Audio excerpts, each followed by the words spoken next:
Win the incredible Steigercraft 21DB Miami, powered by a Yamaha 200, in the ultimate season-long multiple-species subscriber-only fishing competition, the Fisherman's 2017 Dream Boat Fishing Challenge. Go to thefisherman.com and enter today.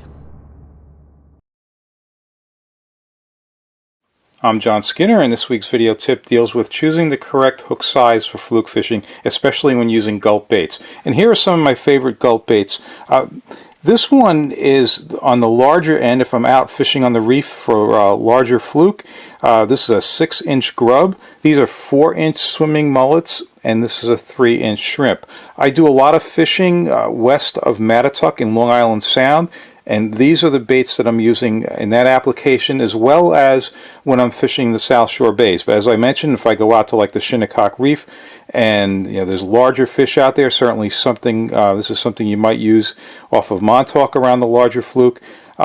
This is a good choice. Now, a lot of this is personal opinion, but if you compare the size, especially the thickness of these baits, does it make sense to use the same hook size on these different size baits? And I don't think it does. If I'm using these, one of my favorite teasers is this Tsunami glass minnow, and I like it because it's just a real nice match for the bait. Threads on there, stays on beautifully, correct hook gap. This is excellent. But now if we consider this, if I tried to put that on here, there wouldn't be very much of a bite, and that's because you have to consider not only the hook gap, but you need to consider the length of the shank. A better match is, I like to use these Tsunami hollow teasers because I can use different size hooks. Here I have a 5/0, and here I have a 3/0. So this is a really nice match for these, but if I'm using this large grub, then I'm going to choose this one with the 5/0 hook. And again, not only thinking about the gap, but certainly the length of the shank. And something that's important about that is, these baits are not inexpensive. These 6-inch grubs, they end up costing a couple bucks a piece or somewhere in that range.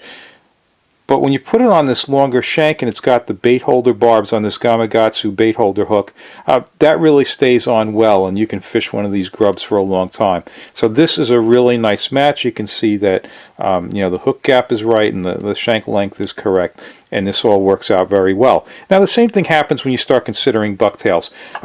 I fish these S&S bucktails a lot. I like this Gamakatsu 604 hook. This is a size 6/0 in a 1-ounce bucktail.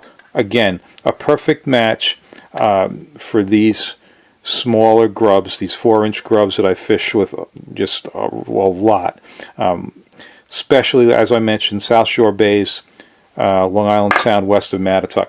Now, if you get out on the reef or in certain areas, let's say off the North Fork, where you've got some larger fish and you've got to fish heavier weights because of stronger currents or deeper water, if you look at this 2-ounce Spro, that has an appropriate sized hook for something like this grub. So next time you go out fluke fishing, think carefully about matching your hooks to the bait sizes, and it will probably up your score. On my YouTube channel, I have a video of landing 20 fluke in 18 minutes, and that was done with this combination here.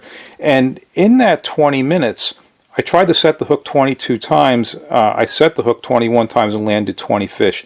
You don't get that kind of a conversion rate without having the proper size hooks. So that's my tip for this week, and I'll talk to you next week.